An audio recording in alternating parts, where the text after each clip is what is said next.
What do we need to do in order to hear from God? Somebody should open to 1 Corinthians chapter 14 verse 2. 1 Corinthians chapter 14 verse 2. Read it. 1 Corinthians chapter 14 verse 2, and it says, "For one who speaks in a tongue speaks not to men but to God, for no one understands him, but he utters mysteries in the spirit." Praise the living God.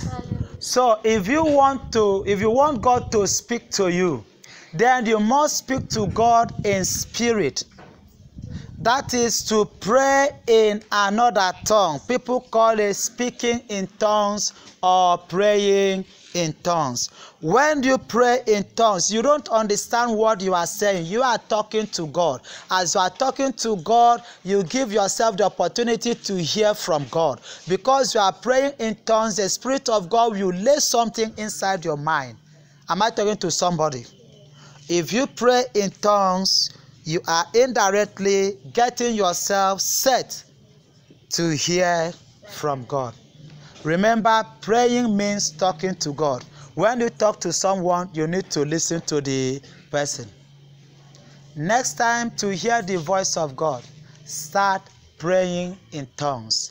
Some churches say praying in tongues is no more in existence. That is Bodadash. What did I say? Bodadash. The Bible said that tongues will only cease when we come to the fullness of time, where knowledge is perfected. And we are still learning, we are still having knowledge. Are we together? We have not come to that fullness of time. So tongues continue. It's just like someone saying that knowledge has ceased. Has knowledge ceased? Because that same scripture said, is there knowledge that knowledge one day will cease? Is there speaking in tongues, it will cease. So, in as much as we have not come to that fullness of time, speaking in tongues is still a practice in the New Testament. If you want God to speak to you, then you need to pray in tongues. Praise the living God. Praise the living God.